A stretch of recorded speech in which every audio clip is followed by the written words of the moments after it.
Welcome back everyone for the afternoon session. We have Marina from Leuven. She will tell us if there is love for quantum vectors. Please, Marina, take it away. Thank you. So first, thank you for inviting me here today. It's been a really nice time this week and last week. And today I'm going to talk about if there is love for quantum black holes. So there's two big ideas here. There is the idea of love, so what is love? And then there's the idea of the quantum aspects of black holes. And so I'm going to go through each kind of topic a little bit, go through what I mean by love numbers or love, and what I mean by quantum black holes. And then near the end, I'll put it all together, and hopefully we can answer this question. If you saw my indico on the webpage, it already says the answer, but like if you haven't opened it, don't spoil it. Okay, so this is work in progress. Pablo Cano, who's in the audience, and Roberto and Stefano Trezzi. And I'm going to start with the first part, which is love. So what is love? Okay, so the first question is why is it called love and what is love? So in 1909, this is a bit of a history lesson, Augustus, I think, yes, Edward Love wanted to study how the Earth responded to deformations or effects of nearby celestial objects, so specifically like the moon and the sun. And so because of that, anytime we talk about some tidal deformation of some object, whether it's a celestial object or something else, we call it these love numbers. And so when we say love, or you can also see tidal love numbers,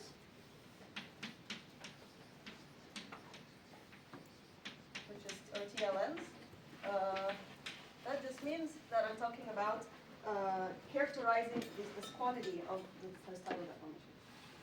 Okay, so why should we care about love numbers? So because this is a black hole perturbation workshop, we're going to be talking about black holes. So in the context of black holes, love numbers are really important because they are different for different compact objects. So for example, for a black hole, as we saw a little bit yesterday, it's somewhat of a famous result that the love numbers of Schwarzschild and Kerr are 0. But for a compact object like neutron star, it's not 0. So you can distinguish between two different objects by their love numbers because it tells you really about the internal structure of the object. And then this also kind of ties into the fact of gravitational experiments and so on. Okay, so that's kind of just like the big idea of what love numbers are. And now let's go back, before we do GR, we're going to go back to Newtonian physics and see how to compute these love numbers for some mass like the Earth. Okay, so consider some body with mass m and some equilibrium radius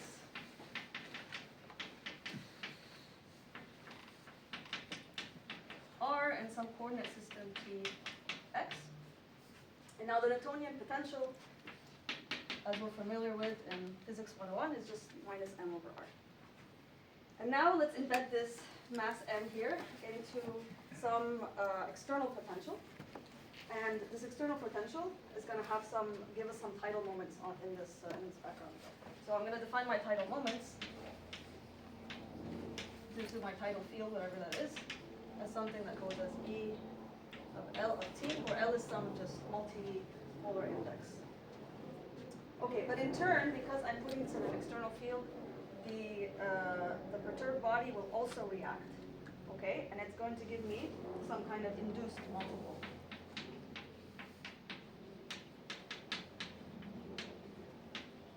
And in a weakened slow varying field, this is going to be proportional to this E. So I have IL of T proportional to lambda L of BL of T. Okay, and then this lambda here is called the tidal deformability parameter, aka log. Okay, so this lambda here is a dimensionful quantity. You can define a dimensionless quantity, which is usually written as KL. Okay, so if I write the potential, the total potential, I'm going to have my external part plus my due to the body, so I'm going to have my minus m over r plus some constant alpha, which doesn't really matter, my E L of t. And then I'm going to have r to the L plus 2kl r over r. This is probably also r over r. Minus L minus 2. Okay, and then this is the source. And then this is my response. And precisely these are my log numbers. So for example, if this term and this expansion did not appear, then my log number is 0. Okay, so that's what I'm going to say about log numbers for now. Any questions? So the tandem moments are universal, or It depends on what the external field is. okay.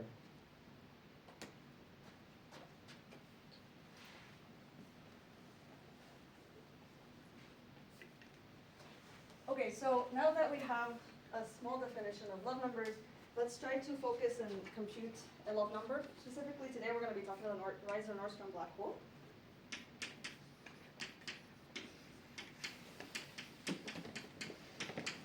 Okay, so this is a spherically symmetric black hole that has some electric charge. So I'm sure you're somewhat familiar with it already.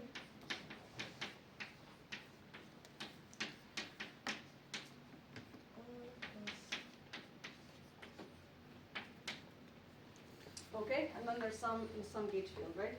And so f of r is my usual 1 minus 2m over r plus q squared over r. Okay, and then this has two horizons, an inner and outer horizon, which I can solve for, which gives me precisely 1 plus minus square root of minus q squared over r. Okay, and the temperature of this black hole is proportional to r plus minus r minus. So as the temperature approaches 0, the inner and outer horizon coincide and you get the extremal limit. This is just my way of defining the extremal limit for you. So t goes to 0, r plus goes to r minus. This is extremality. Now in today's talk, I never want to be exactly at extremality. I'm always going to be at near extremality, and I'll explain why in the quantum part of the talk. So now we have this black hole. I want to compute the low numbers. So again, I'm going to have some, this is my Reiser-Nordstrom black hole. I have some source here, which is going to be some scalar field phi. And it's going to do some source thingy. And then I'm an observer here who's going to measure the low number. Okay, so we'll do this. Okay. So I'm going to just consider a probe scalar field in this geometry.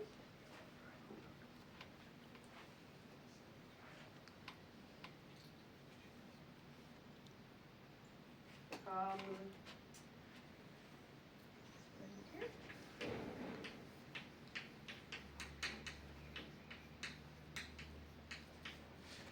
And then the goal would just to be solve the Klein-Gordon equation, so not plus squared phi equals 0. Okay, so in this geometry, phi is separable, so I can get an e to the I omega t on r of r, and then my spherical harmonics, which depend on theta. And then I get my angular equation and my radial equation. I'm not going to write the angular equation, but I will write the radial equation. So the eigenvalues, as we know, or the angular separation constant is going to be lambda equals L times L plus 1, where L is the harmonic number, M is also another harmonic number. And my radial equation, which I can find by doing a separation of variables, takes this one. So r squared f of r double prime plus 2, r prime, r minus m, minus lambda, or minus L times L plus 1 times r. Okay. And this equation I can solve for. It's not too hard. And I get two solutions, a Legendre P and a Legendre Q. Wait, this is the static? Ah, yes, sorry, I forgot to say, I will take the static limit here, so. Is it also uncharged? It's a uncharged scalar, right? Or Yes, phi is an uncharged scalar, yes.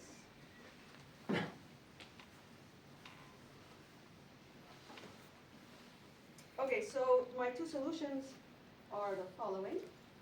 So R of R is going to be some constant C1, Legendre P, with argument R minus M over square root of M squared minus P squared, plus C2, Legendre Q, R minus M over square root of M squared minus P squared. Okay, this is my solution to this differential equation, and now I have to impose boundary conditions. So regularity at the horizon, which is something I want,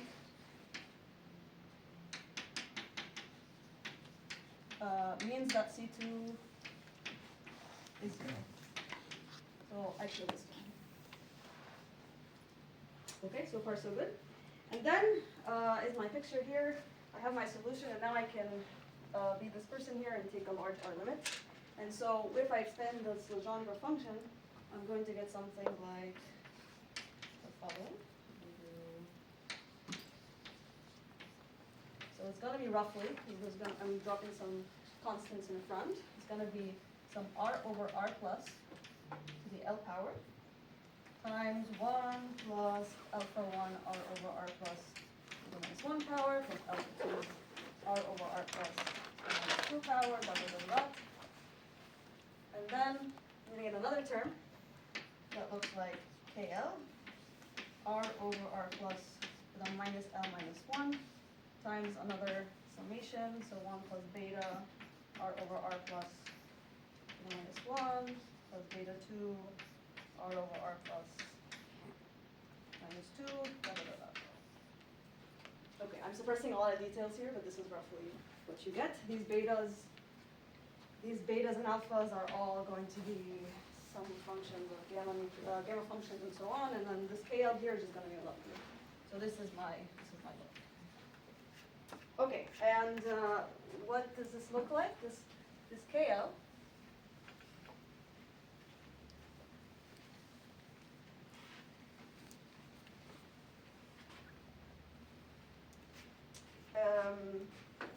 I should say, sorry, one more comment before I write what KL is.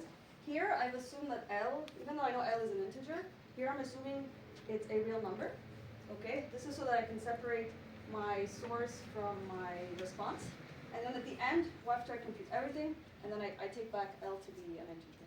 Okay, this is just so I can separate these two quantities.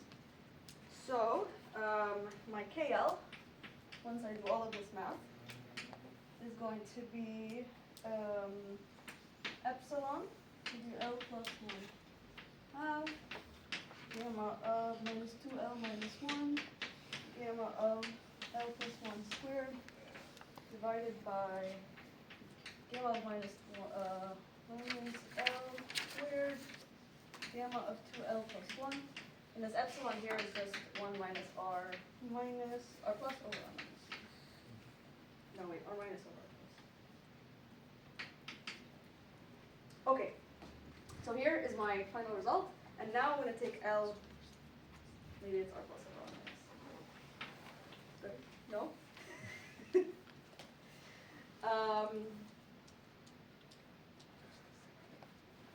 It's 2L plus 1. Is this what you're, okay. Are you happy? Okay. Okay, so now L, I will take L to be an integer again, and then you can see a problem right here. Yep. This is, well, okay, also this. But mainly this one is going to be 1 over a, the gamma function has zeros, has poles at negative integers, and L is an integer, so you tend to get 1 over infinity, so KL is 0. Okay, so the love number for Reiser and Nordstrom is 0, and this computation is very similar to the Schwarzschild case and the Kerr case. You can, might be a little bit more, a little different, but essentially the same result will pop up. So KL is 0 for. So what that that mean physically for the resonant nodes of black hole that the lambda is 0?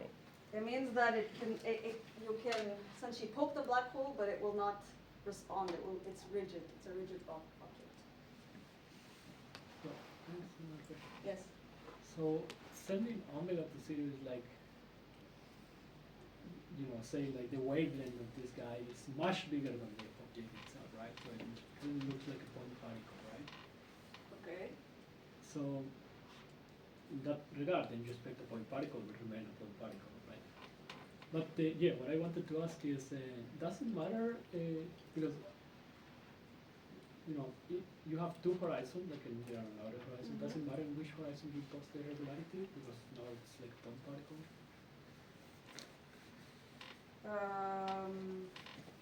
Well, yeah, because I mean we're not. Does it matter? Well, I don't know. We can't really write R equals. The domain of R is just goes from R plus to infinity, so I can't access R minus. I guess.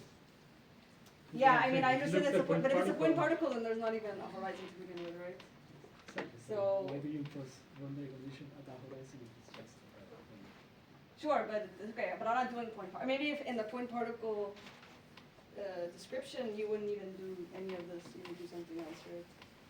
yeah, I mean, You wouldn't start with the right dimensional metric, you start with some point particle. I'm just saying like you take omega to 0, but then it's like you're taking the object to be very very small and you impose.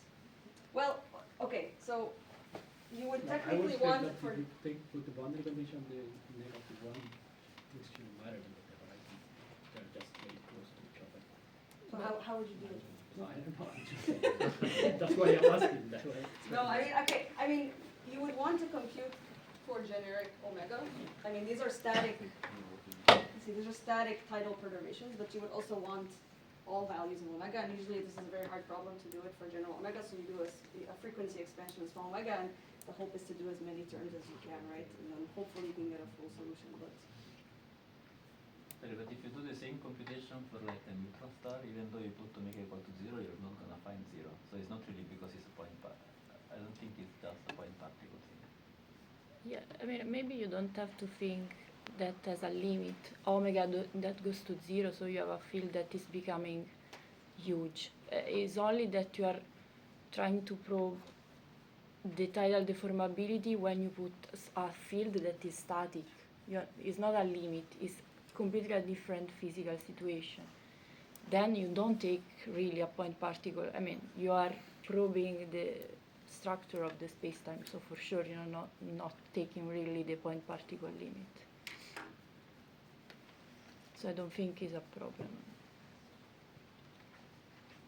But maybe a somewhat related question. Yes, is, goes. if you would have put, if you would have chosen the other solution at the horizon, This one? yeah, Yeah. would you still find 0? But. It would But be you empty. need to, I mean, you need to impose this. Yeah, it would be completely empty. Like. it's Oh, just- you mean you just like, if you expanded this, what would you get? Yes. I think Legendre Q also expands similarly, but I could be wrong. And maybe it's not easy to see from the reference. I'm not sure to the top of my head. Sorry. No, it's okay. Maybe, I mean, I think it will have some expansion like this, and maybe there's some modification, but I mean, you still have two unknowns here that you would have to fix in some way. In general, it won't be 0. It won't be 0. You put a different boundary condition, it won't be 0. So another question: if I impose integer L from the beginning, is this the correct expansion? Or You will, well, it's not clear what you would do if you did this, because this expansion will mix. You'll have mixing from here to here. This is why you have to go all the way at the end. the logs or something? These are logs. Well, I mean, you can see if, like, I don't know, if L is some value, you will have two terms that I mean, you're not gonna be able to do this splitting that I'm doing here. And then it's not clear what is the quantity you're trying to compute.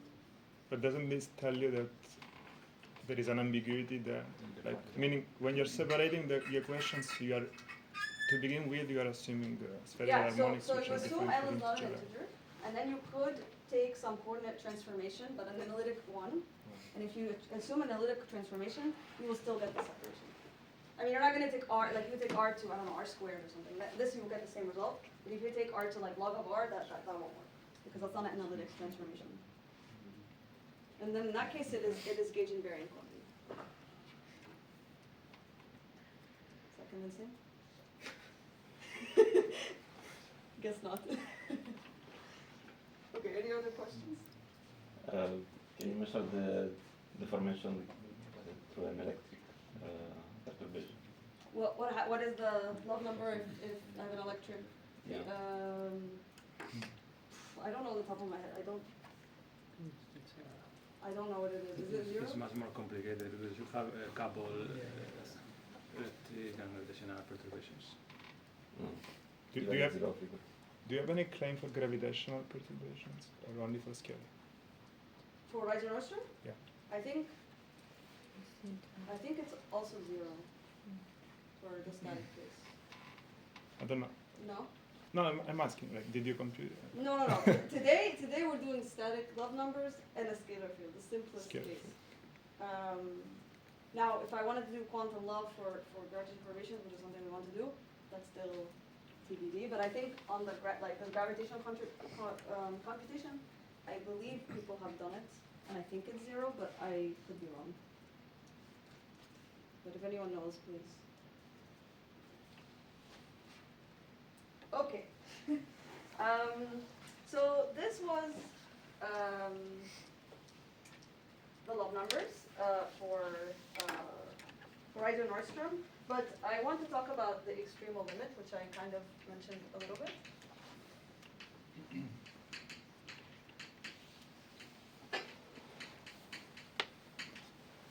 And this is really when you have to kind of fight the quantum versus the classical descriptions. Okay, so to start, so the extremal limit is when t goes to 0, but we're never going to take exactly t equals 0. So what happens in the near horizon of a near extremal black hole is that I get an enhancement of isometries, and my geometry kind of takes this form now, near the horizon. So this is my asymptotic region, so this is very far.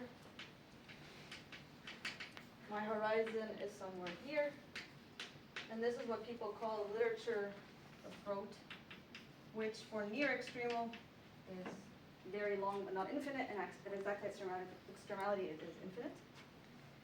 And so the metric, whatever the metric, you can zoom into this this near horizon, near extremal regime, and you get something like ADS2 plus whatever you want. And the alpha is just some constant I put here. And so in the paper in 2011, 01953, there was a question about how to understand the statistical mechanics of near extremal or extremal black holes. And the punchline of the paper is that extremal black holes essentially don't exist from a classical point of view. So extremal black holes cannot be treated classically or semi-classically.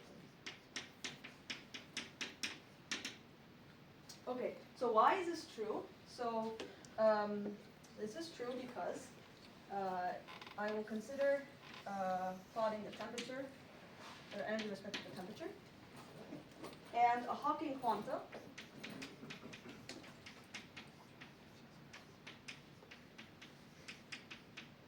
goes as h bar omega for linear in t. Okay? And the energy that I have above the ground state, because we have a black hole, is also some E.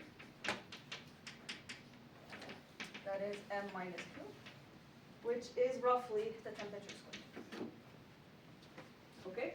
So I'm going to plot a linear curve. I'm going to plot a quadratic curve. And you can see that as I approach smaller and smaller temperature, there's going to be a limit where my Hawking quanta is actually bigger than the energy I have in the black hole.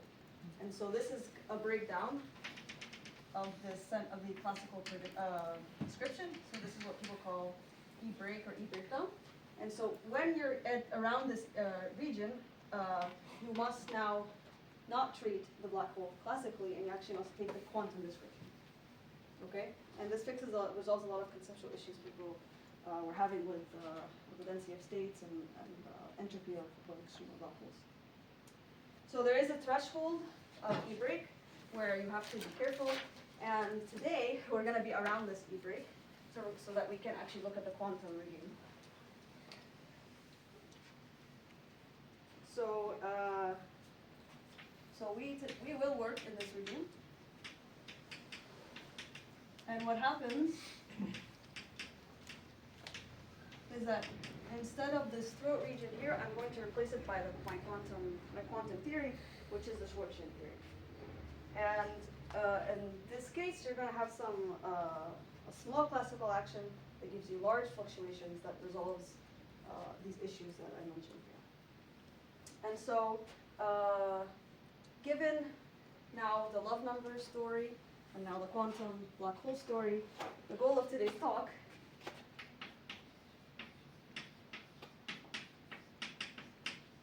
of our work, I should say, is the following. What would happen if I put some external field phi near the mouth of this throat? So let me actually put it here. So what if I put a scalar field, a probe scalar field here, near the mouth of the throat, and then see this quantum tidal deformation? And so to do this, I really have to look at the quantum, the Schwarzschild, which is this theory that describes this theory here. And I will have to be computing a 2-point function or a retarded Green's function. So that's what I want to do now for the rest of the talk. Sorry, when you say quantum regime, if I think about the Einstein-Hilbert action, should I think this action to be modified by higher derivative corrections? Like I'm thinking about, for example, string theory. No, it's not a higher derivative correction. It's a Schwarzschild action. Like if you want to describe this regime, you no longer are going to write whatever. You have to include the Schwarzschild in your. I'll do it in a moment, and maybe that will get things up. So maybe that's a Yes. conceptual question, but maybe you will clarify it Sure. next time. Whatever you're going to do is different from solving the wave equation, I guess. In the quantum part, yes. It will be solving a retarded Green function.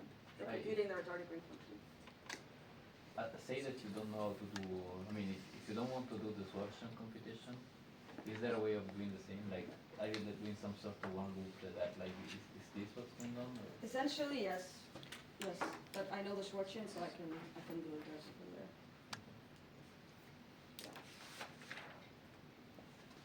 Okay, so before I do the quantum computation, I just want to have one quick comment about the love number from maybe the more gravity aspect, not the quantum aspect.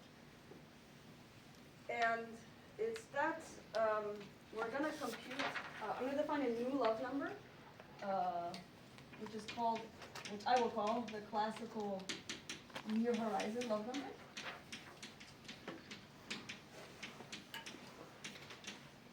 So why I call it this near horizon love number and I'm not just using the regular love number is because I'm really looking at this region here, where I'm looking at the throat and the boundary and the mouth of the throat. And so I don't really care about the asymptotics per se because the quantum stuff is here. And so I'm going to compute a classical near horizon love number in the sense that I'm going to take my metric of the near horizon near extreme geometry and repeat the computation I did with the Rising-Nordstrom, but with that metric. Okay? You actually end up getting the same thing for the static limit when omega is 0. But in general, it is not the same thing. So I'm not going to do all the steps because it's essentially very similar computation, but I will just tell you what the final result is.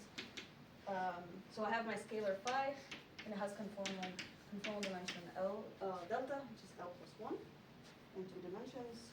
And I get something like epsilon 2 delta minus 1. Delta of 1 minus 2 delta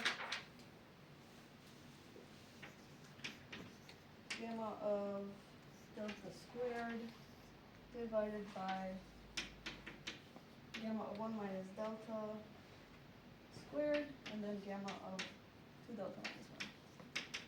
So this is the computation, or this is the result from the classical near horizon result that I would want to compare to when I do the quantum regime and take the classical limit.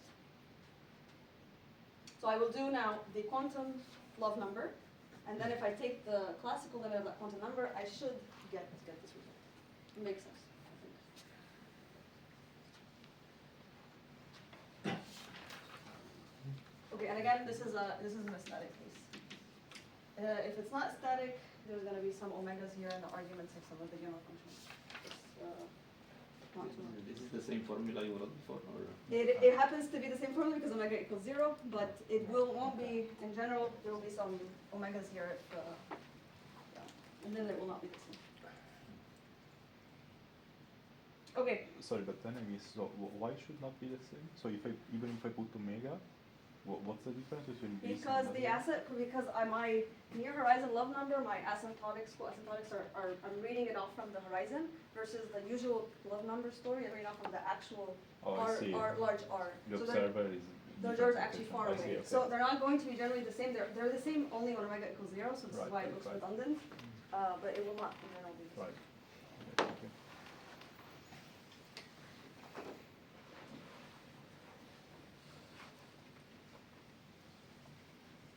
Okay, so now I will talk about quantum love.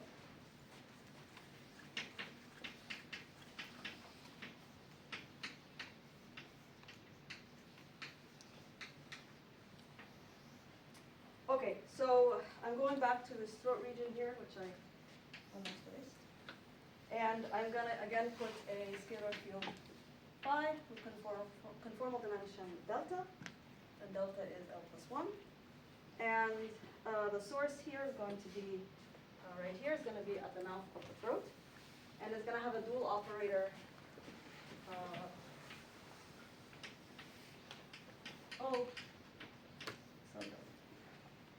Okay, and so I will couple this scalar field to my quantum theory, which is my Schwarzschild theory that I mentioned earlier.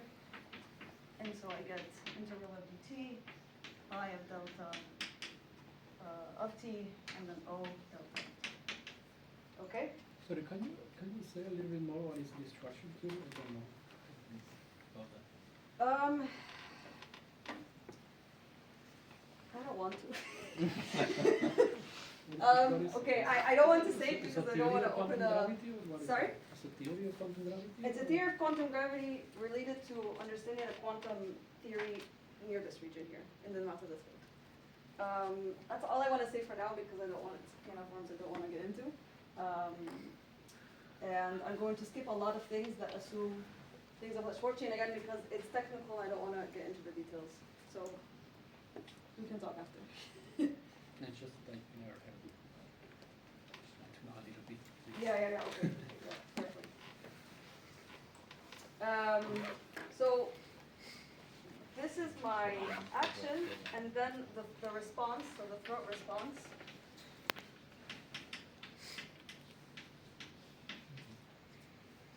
Is then going to be the retarded brain function.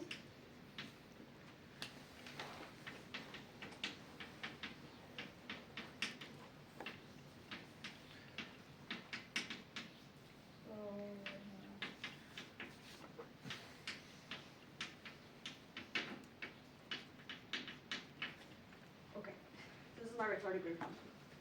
This is what I have to compute to compute this quantum law. So after a Fourier transform and some, I will call it standard manipulations of the green function, I'm just going to write the final result down of what the integral looks like. And it looks like, so I've done a Fourier transform.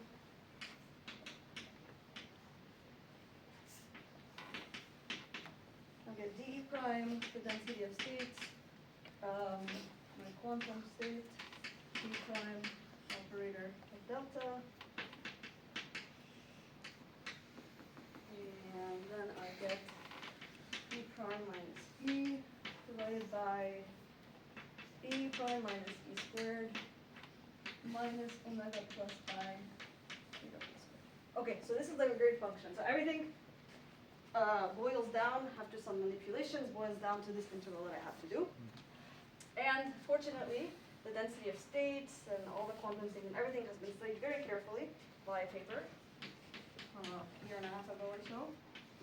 So again, I'm going to do the same thing and refer you to the paper for details, and just tell you that the density of states and so on are known from the results of this paper. Okay, and I'm going to skip some steps and tell you, once the dust settles and plugging everything in, what the integral we have to compute is, and then how we will compute that integral. So the integral for the full quantum, what I will call the full quantum green function,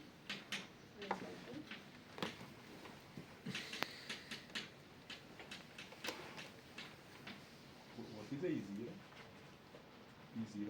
E0. It's just going to be my L times L plus 1. I see. Okay. So my green function is going to be this. AL is some normalization, and infinity of dss of sinh of 2 pi s gamma of L plus 1 plus or minus I square root of s squared plus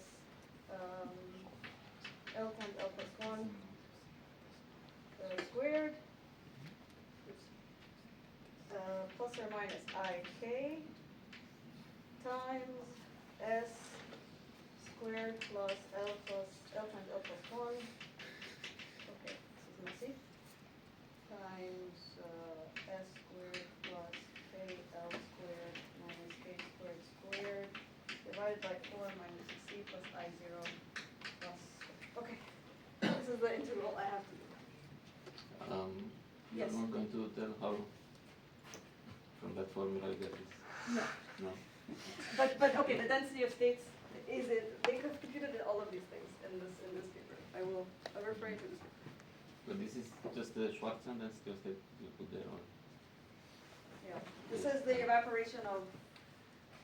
This is what they're called, the evaporation of charged black holes. So they've done all of these computations and looked at Hawking radiation and so on. So they've looked at this very carefully. My goal today is to see how to compute this integral and to look at what the quantum love number is and understand if they are 0 or not and why. So we'll do the rest of the talk. So just a small notation. So this gamma plus minus here is actually 4 gamma functions. So with alternating signs, so we have plus minus minus plus minus minus. But I didn't write one of four gamma functions, so that's why it's written this way. My k is just my energy.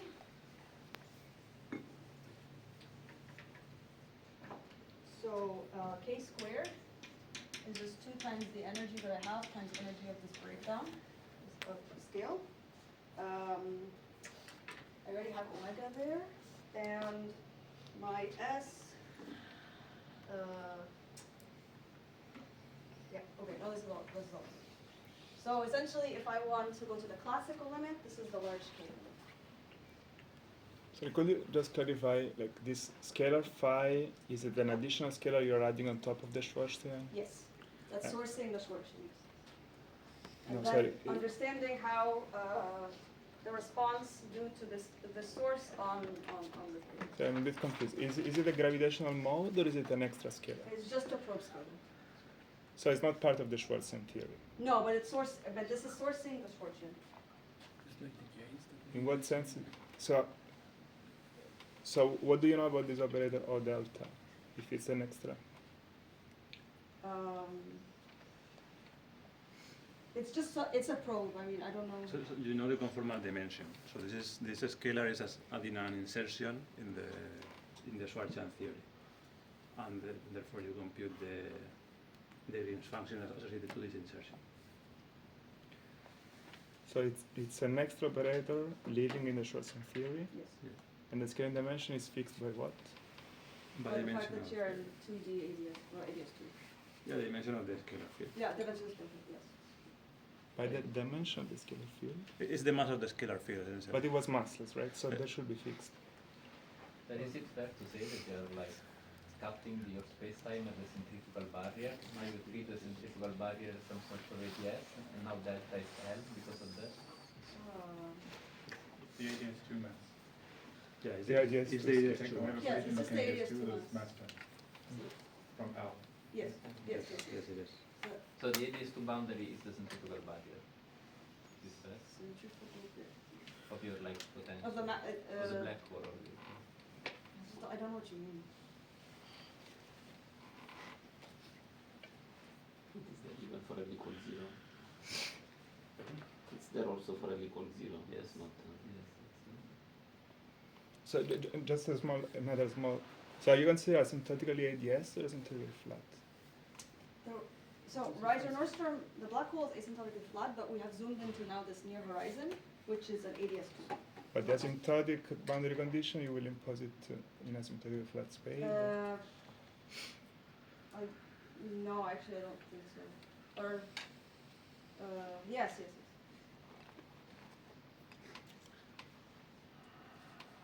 Maybe you can go on and then it might become clear otherwise. Okay. We'll discuss later. Okay. This integral is hard to do for obvious reasons if you look at it. And so, but one thing we can do is actually use the residue theorem to compute this integral. And there are several poles. So in this rational function here, as a function of s, you have 4 different poles. And then the gamma functions, there's 4 gamma functions, and each of them have poles at negative integers. So this quantity here inside is a negative integer, you'll have poles. So if I write in the complex plane all the poles I have, I will have the 4 coming from this fraction, and then the gamma function is going to be an infinite number of poles that are lying this way. And here as well. Now, there are 4 poles.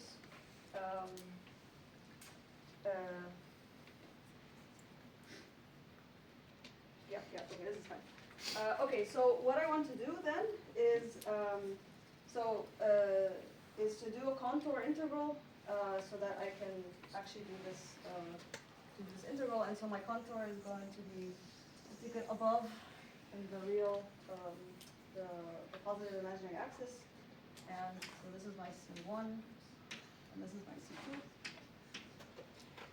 And this integral is only convergent if the real part of L is actually less than -1/2. So just like we did in the classical, in the gravity computation, we assumed L is a real number, and then at the end we took it to be integer. We're going to do the same thing here, but now real part of L has to be less than -1/2, and then all the way at the end we'll keep it to be an integer. And in this case, the integral is convergent. The integral over this arc here is 0, and then the Green's function is just going to be now the sum of the residues enclosed in this contour. So my residues of my function is this. Okay. So you can do these residues, and you can compute them, and it's very it's a long expression, but because you have an infinite number of poles here, there's an additional summation you have to do to sum all over the poles, and this is well, it's hard to do, and we don't know exactly how to do this for obvious reasons. And so what I'm going to do instead is I'm going to interpret the result by looking order by order in this K here. So I'll take the large K limit, that should match my classical computation, and then I'll go subleading, and that should be my first quantum computation, and then so on.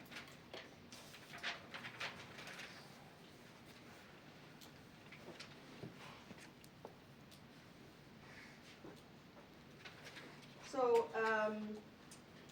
when you compute these residues, this residue here and here actually cancel each other out. So the only thing you have to do actually is the sum of these residues here. And so, so at leading order, so we're going to take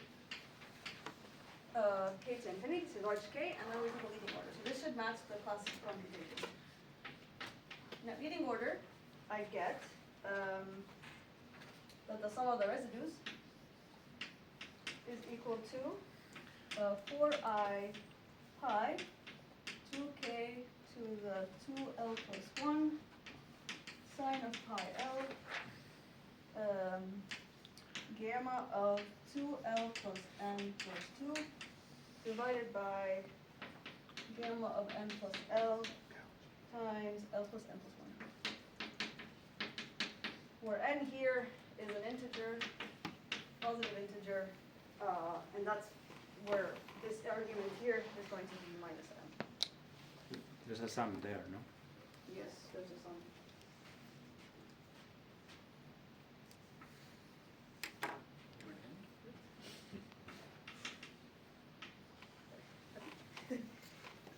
Okay, so then I sum all of these residues, and surprisingly you can actually do the summation. And my green function, the total green function I get, is going to be AL, which is this constant normalization factor, 2k to the 2l plus 1, 2 pi gamma of l plus 1 squared, and then tan of pi l. And so far I have not assumed anything about L other than that the real part is less than minus 1/2. And now that I have the final result, I can take L to be an integer and see what I get. Okay, so everything's okay until you hit the tan, and tan of any integer, like integer, is going to be 0. So the classical limit here gives me 0, which is expected. Now this normalization factor, you can compare this result with the one from the classical, and then you can fix your A. And most notably, this AL is not 0 when L is an integer. It's just, it is a function of L, but it does not give you 0. It's really 0 because of this tan here. Okay, so It's 0 before the summation, right? It's because of the sign. yes, Yeah. yes, yes. But you get a cosine somewhere when you do the summation. Obviously, that's how you get sine again. So did you put the source here or not? Because the log number was defined by putting a source, right? So where is the source now? Where is the source? So the green function is giving me the response from due to the scalar. And then computing the green function will give me what the log number is, which is this. K? K is the energy over the breakdown energy. So if I take large K, I'm just going to the classical limit. What's the breakdown energy? You can compute it, and it's roughly L plane squared over R plus Q. You can show it that is the case.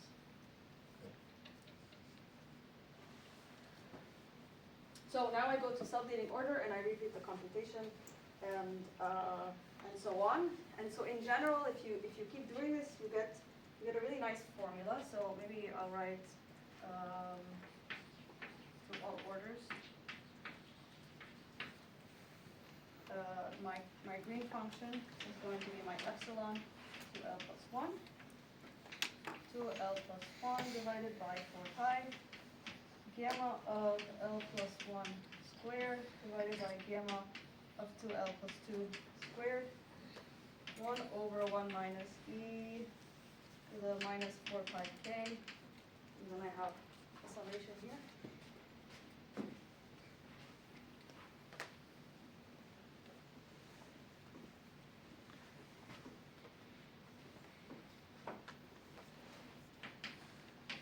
So the sum of this GL of P K to the minus P plus E to the minus 4 pi K equals 0 HL of P K to the minus. Okay, so if I do order by order, this is the general expression that I get. And where GL and HL are going to be some summations that I have to sum over for n. So these G's and H's really the sum of my GLN of B. So remember, I had to do a summation for all the infinite set of poles, and then when I do the summation for the set of poles, this is the G that remains here. Okay, so this is the somewhat full result, except you have to compute all the G's and H's order by order, because you know how to exactly, I mean, this is like the form of it, but you still have to compute the G's and H's by doing the series expansion. So, what do you get? So I showed you the zeroth order solution, and you get 0. And so now we'll do the subleading order, so I'll show you what G1 looks like. Sorry, can I ask you for so E is not related to omega, right? So it's like E yeah. is the energy of the black hole.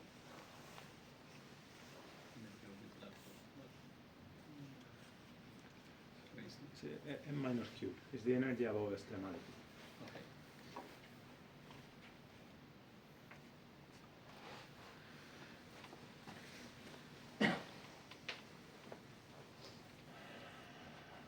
Okay, so G1, so this is going to be one of the subleading corrections, is going to be some summation that I have to do. I'll just write L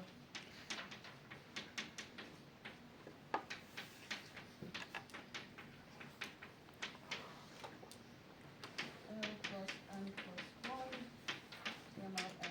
Okay, so I sum over all the poles, and I end up getting something like gamma of L plus 1 squared, and then I get another tan of pi L. Which means that this order, this term, will also, when I take L to be an integer, to be 0. Is this GL1? Yes. Wait. Oh, wait, no. I wrote the wrong one. Sorry. This is still GL0, but I already wrote it. Okay, start over. Okay, GL of 1 is actually this one. Minus 2. Okay, so you have L plus 1, gamma of 2L plus N plus 2. Then I have L plus N plus 1 times cosine of pi L, minus pi L sine of pi L divided by L plus N plus 1 gamma of N plus 1. Okay, you do the summation, which you can surprisingly do in Mathematica, and you get minus pi L times L plus 1 gamma of L plus 1 squared, and then your gamma pi L. Okay, so it's not easy to see that this will be 0, even though, okay, fine, you have a sign, but again, L is not an integer just yet. But once you do the summation, you get this, and then when you take out the integer, then it will be clear that it's 0. Okay? You can do the next order, G2. I won't show the summation, I'll just show the final result. And it's going to be 1 over 24 L times L plus 1 times 12 pi squared L plus 1 times L plus 2L plus 1, another gamma function of L plus 1 squared, and then again my tan. So again, once I know to continue back to L being integer, G2 is 0. Okay, I think you're going to understand where I'm going with this. I'll show you now. So I just showed you 3 of the G's, and I'll show you a few of the H's. But the long story short is that they're all proportional to tan of pi L. So once you do the summation, which is, they start becoming very non-trivial, you end up getting always that they're 0 because they're all proportional to tan of pi L. So, yes. Can I ask a very quick question? Yes. Like, are you using theta function regularization? No, I do not. I just am literally plugging it. You can do these summations. But is that convergent? It is convergent for when the real part of L is less than -1. So I shouldn't think of this result as being scheme dependent. It should not be scheme dependent. Okay. Can I ask you, in the quantum correction case, what are you exactly, like to say, in the classical computation you are saying, okay, the quantum compared with the growing and the decaying modes, but now in the quantum case, what are you comparing to? Growing and decaying. Okay. Yeah, so at the end of the day, from the quantum side, I'm doing a 2-point function. And so Yeah, I mean, you are computing this here, right? I'm computing this here, which is a 2-point function from the scalar field. Yeah, but now in the, what would be the thing you're matching to? In the classical case, you define the slope. You can still compute, okay, I didn't show it, but you can compute a 2-point function from the gravity side as well. So the original log numbers that we define with these coefficients, you can also define them as a green function, as a retarded green function. Okay. So that's the way to match it to the quantum case. But if you don't impose regularity at the horizon, you should get something non-vanishing, right? So how do I recover that from here? Imagine I impose a different boundary condition which is not at the horizon, it's a bit outside the horizon. Then I know that I should get something non-vanishing, but here it looks like you get always something vanishing, so I'm confused. But maybe we can talk later. You want it to be? Sorry, I don't understand. No, I'm just saying that it's crucial to impose the regularity at the horizon and the source at infinity to have vanishing log numbers. If you don't, you get something non-vanishing, which is why you get non-vanishing log numbers for neutron stars, for instance. Yes. So then the question is, from this computation, how do I recover these other boundary conditions? I mean, I don't think you can because this is a computation done at the throat, the mouth of the throat. So you should not be able it's to still, relate it to. But you still have some radial variable. So Yeah, but you're remember when we did remember we computed the log number on the gravity side before we did this? I defined a classical near horizon log number. So I'm defining it from the mouth of the throat. yeah, but near is not at the horizon. So you should still be able to impose. Sorry, wouldn't that give you a combination of the advanced and the retarded, and the advanced is non-zero because that's. I don't know. Maybe that's why I'm asking. I don't know. How do you know it's not zero? I don't know, but it's funny, yeah. Okay, let's talk. Let's talk after. Because I'm almost done anyways. Sorry. Yes, go ahead. You just answered this, but I'm going to ask a little more detail. So you start with L as a generic complex number, and then you analytically continue to real, Integer L. But you have to assume to that positive real integer. yes, you have to assume that the real part of L though is less than -1/2. Yes. For the integral to be convergent, and then at the end you take it to be an integer, Okay. a positive integer. So under the hood, it is probably some zeta function regularization. Yeah. No, it's not the same. And it doesn't give the same result. No? So it is an analytic continuation in L. So we compute the sum in the region of the complex point where it converges, and then the analytic continuation is unique. Okay.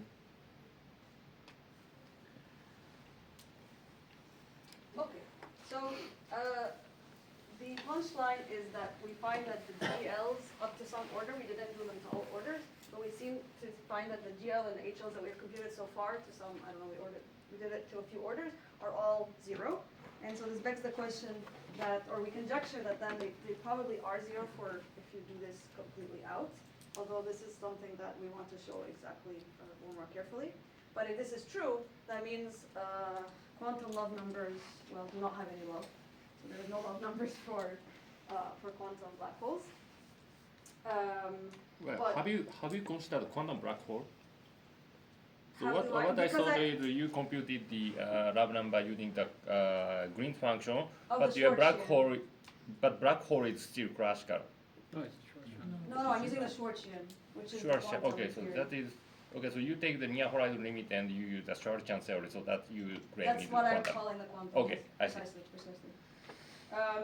And so this also, so if for those who are familiar with log numbers and the vanishing of log numbers, there's a lot of symmetry arguments of why these log numbers are 0. So whether you are doing ladder symmetries or some SL2R symmetry that leads to the vanishing of log numbers, you could ask the question about here as well, like for the quantum log numbers, why are they 0? Is there a symmetry argument? Is it the same one? Is it something different? I don't know the answer, but this is something we're looking at. And then, can this hold also for other black holes with an extremal limit, like here, or other perturbations? We only did the scalar case. And so there's all these kind of open questions that we're trying to finish up now. And I guess that's it. So there is no love for computer. Thank you.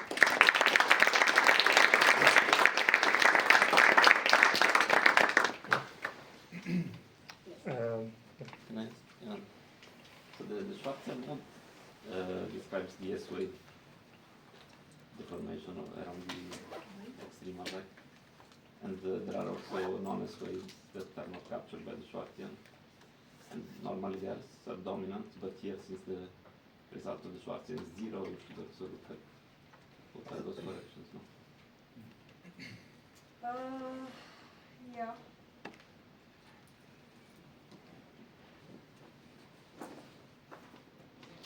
Yeah, perhaps.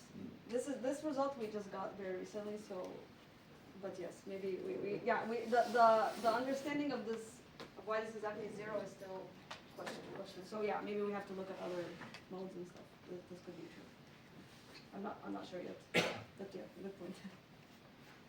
Can I answer? So, as you know, if you add the Riemann cube terms to Einstein-Hilbert, it does generate log numbers. Yes, it do. And those are generated by quantum corrections in gravity. So how are these two things consistent?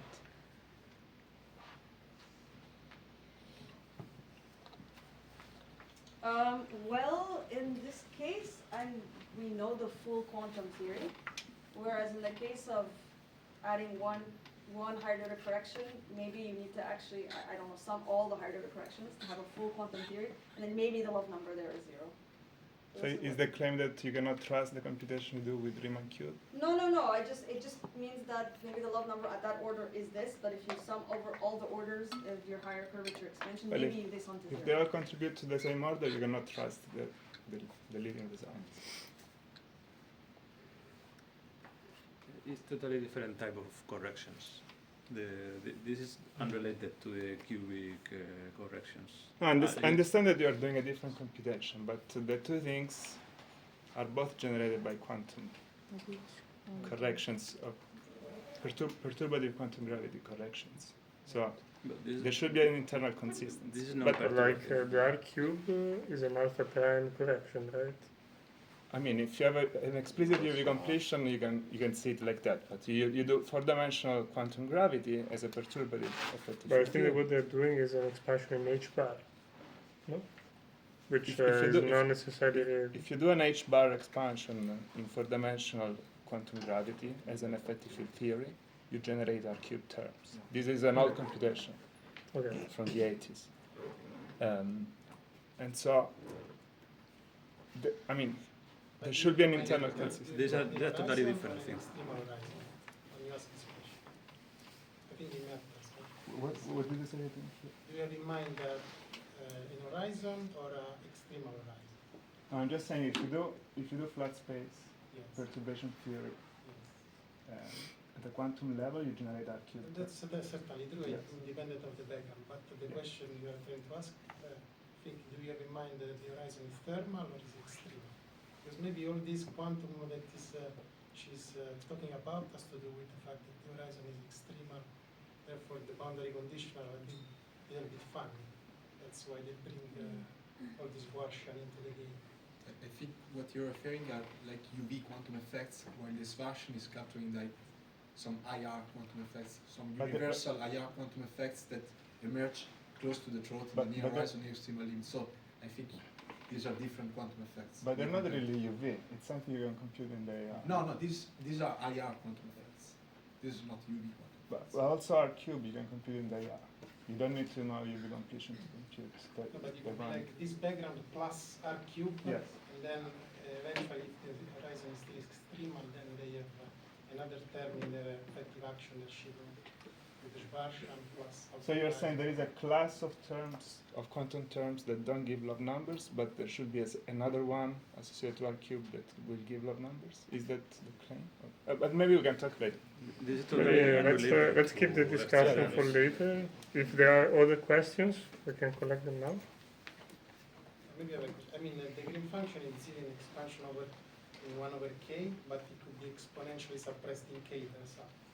Yeah, this is the full width non-perturbative. This is the full thing. I mean, that's an expansion 1 over K. No, because, okay, so, no, this, I have not expanded here, I've not expanded, the non-perturbative corrections would become from like this term and this term, and these terms I have not expanded. You actually get 2 cinches, and this gives you this term here. So this captures the non-perturbative correction as well. More questions? This procedure of replacing the near horizon Green's function by the Schwarzschild Green's function, is that in any way testable? Like if moving, let's say, ADS of T in extremal limits, can we compare with, is this some field theory computation? I mean, the love numbers do have a holographic dual. If you do love numbers for AS, they're dual to like the stress and tensor plus plasma, the dual plasma. So Yeah. perhaps you could relate it to something like this. There's not been any, I get why it's appealing, but like no one has confirmed that this is quantitatively. This particular computation that I did? No, just the act of replacing the near extremal horizon physics by the Schwarzschild. Other than it being very appealing, is there a quantitative way of testing it that can? I think actually Wood Gregory has been doing some Okay. weird, well not weird, but things with trying to test quantum in the lab Yeah. with vortices or something. Oh. But I don't know. More questions? If there are no more questions, we can thank Marina again for the nice talk.